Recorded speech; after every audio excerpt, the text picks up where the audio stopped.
मेरी आंखों में देखो। तुम्हें क्या लगता है आत्मविश्वास क्या है?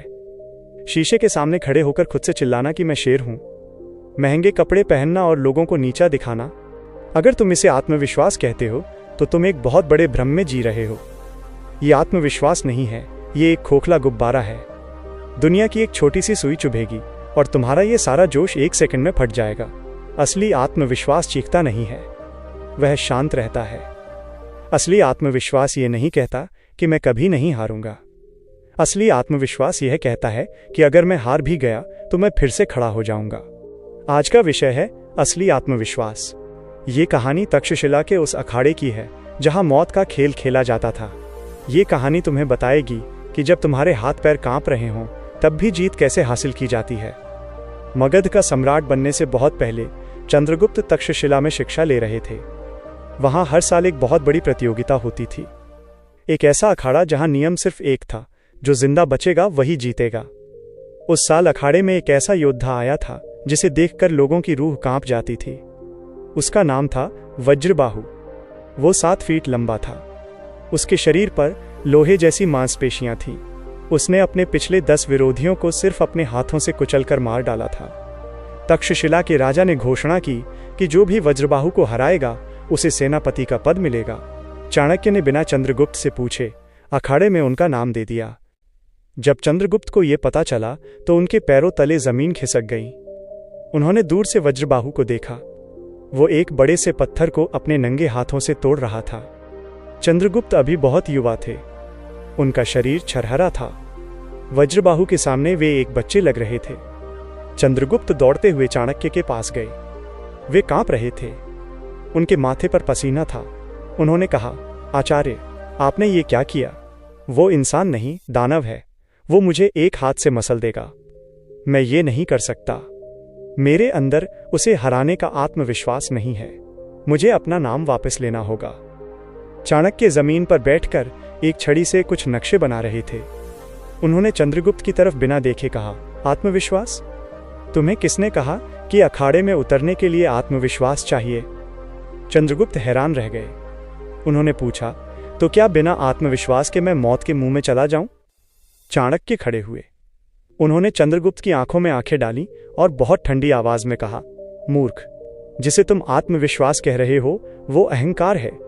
अगर तुम ये सोचकर अखाड़े में जाओगे कि तुम उससे ज्यादा ताकतवर हो तो तुम 5 मिनट में मारे जाओगे। तुम्हारा डर एकदम सही है। वह तुमसे ज्यादा ताकतवर है, वो तुम्हें मार सकता है। इस सच को स्वीकार करो। चंद्रगुप्त ने निराशा से कहा, जब मुझे पता है कि मैं हार जाऊंगा तो मैं लड़ूं ही क्यों? चाणक्य ने चंद्रगुप्त के कंधे पर हाथ रखा और कहा, क्योंकि ताकत ही सब कुछ नहीं होती। मैंने पिछले 3 दिनों से उस दानव को ध्यान से देखा है। उसका शरीर भारी है, इसलिए वह बहुत जल्दी थक जाता है। उसकी बाईं आंख पर एक पुरानी चोट का निशान है। वो बाईं तरफ से जल्दी नहीं देख पाता। जब वो हमला करता है तो गुस्से में अंधा हो जाता है और अपना संतुलन खो देता है। तुम्हें अपनी ताकत से नहीं लड़ना है चंद्रगुप्त, तुम्हें उसकी कमजोरियों से लड़ना है। भावनाओं को मार दो, सिर्फ मेरे बताए हुए गणित पर ध्यान दो। अगले दिन अखाड़ा खचाखच भरा था। वज्रबाहु एक भूखे भेड़िए की तरह दहाड़ रहा था। चंद्रगुप्त अखाड़े में उतरे। वे अभी भी डरे हुए थे। उनके हाथ अभी भी हल्के हल्के कांप रहे थे, लेकिन उनके दिमाग में कोई भ्रम नहीं था। उनके पास एक योजना थी। लड़ाई शुरू हुई। वज्रबाहु ने एक भयानक मुक्का मारा। अगर वह मुक्का चंद्रगुप्त को लग जाता तो उनकी खोपड़ी टूट जाती, लेकिन चंद्रगुप्त वहां खड़े ही नहीं रहे। वे पीछे हट गए। लोग हंसने लगे। डरपोक, भाग रहा है। लेकिन चंद्रगुप्त को कोई फर्क नहीं पड़ा। वे सिर्फ चाणक्य की बातों को याद कर रहे थे। वज्रबाहु लगातार हमले करता रहा और चंद्रगुप्त लगातार उससे बचते रहे, उसे छकाते रहे। आधा घंटा बीत गया। वज्रबाहु का भारी शरीर अब उसका दुश्मन बन गया था। वो बुरी तरह हाँफने लगा। उसकी रफ्तार कम हो गई। यही वो पल था जिसका चंद्रगुप्त इंतजार कर रहे थे। जैसे ही वज्रबाहु ने अपना संतुलन खोते हुए एक और बड़ा हमला किया, चंद्रगुप्त तेजी से उसकी बाईं तरफ घूमे, वही आंख जो कमजोर थी। इससे पहले कि वज्रबाहु मुड़ पाता, चंद्रगुप्त ने अपनी पूरी ताकत से उसके घुटने के पीछे वार किया। वज्रबाहु के भारी शरीर का संतुलन बिगड़ गया और वो एक कटे हुए पेड़ की तरह धड़ाम से जमीन पर गिर पड़ा। अगले ही सेकंड चंद्रगुप्त की तलवार वज्रबाहु की गर्दन पर थी। पूरा अखाड़ा सन्न रह गया।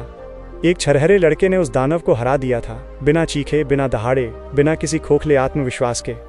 उस दिन चाणक्य ने साबित कर दिया कि असली ताकत सीना तानकर खड़े होने में नहीं है, बल्कि अपनी और सामने वाले की असलियत जानने में है। आज तुम अपनी जिंदगी में हर जगह कॉन्फिडेंस खोज रहे हो। इंटरव्यू में जाने से पहले डर लगता है, कैमरे के सामने बोलने से डर लगता है, और तुम मोटिवेशनल कोट्स पढ़कर खुद को बेवकूफ़ बनाते हो कि मैं कर सकता हूं। चाणक्य नीति से असली आत्मविश्वास बनाने के 3 कड़वे नियम सीखो। पहला, क्षमता ही आत्मविश्वास है। अगर तुम्हें तैरना नहीं आता और तुम खुद को शीशे के सामने बोलकर जाओ कि मैं पानी का राजा हूं, तो तुम डूबकर मरोगे। कॉन्फिडेंस कोई जादू की पुड़िया नहीं है जो तुम खा लोगे और काम हो जाएगा। कॉन्फिडेंस क्षमता का बाय प्रोडक्ट है। जब तुम एक ही काम को 100 बार करते हो, जब तुम उस काम में मास्टर बन जाते हो, तो आत्मविश्वास अपने आप आ जाता है, तुम्हें उसे लाना नहीं पड़ता।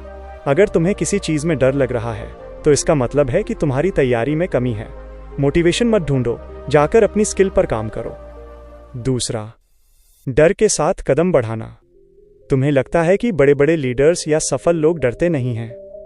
सब डरते हैं, अंतर सिर्फ इतना है कि तुम डर कर रुक जाते हो और वे डरे हुए होने के बावजूद काम करते हैं। चंद्रगुप्त अखाड़े में कांप रहे थे, लेकिन वे फिर भी उतरे। परफेक्ट फीलिंग का इंतजार करना बंद करो। जब मुझे कॉन्फिडेंट फील होगा, तब मैं ये बिजनेस शुरू करूंगा। ये लाइन तुम्हें जीवन भर गरीब रखेगी। पहले कर्म करो, डरते हुए करो। हाथ कांप रहे हैं? कांपने दो, लेकिन टाइप करो। आवाज लड़खड़ा रही है?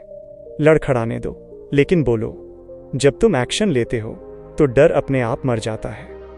तीसरा, अपनी सच्चाई को स्वीकार करो। चंद्रगुप्त ने माना कि वे वज्रबाहु से कमजोर हैं। यही उनकी सबसे बड़ी ताकत बनी। तुम्हारी कमजोरी क्या है? क्या तुम्हारी इंग्लिश खराब है? क्या तुम्हारे पास पैसे नहीं हैं? क्या तुम देखने में साधारण हो? इसे छुपाओ मत, इसे स्वीकार करो।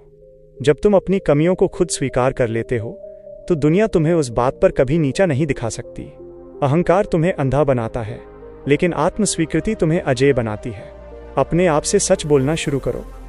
मेरी आंखों में देखो, तुम कोई शेर नहीं हो, तुम कोई चीते नहीं हो, तुम एक इंसान हो, और इंसान भावनाओं से नहीं, अपनी मेहनत और अपनी बुद्धि से दुनिया पर राज करता है।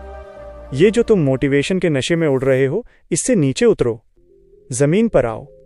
तुम्हारी कमियां तुम्हारा इंतजार कर रही हैं, तुम्हारे अधूरे काम तुम्हारा इंतजार कर रहे हैं। खुद से झूठ बोलना बंद करो, जाओ और चुपचाप अपनी तैयारी शुरू करो। इतनी खामोशी से तैयारी करो कि तुम्हारा परिणाम दुनिया के कान फाड़ दे।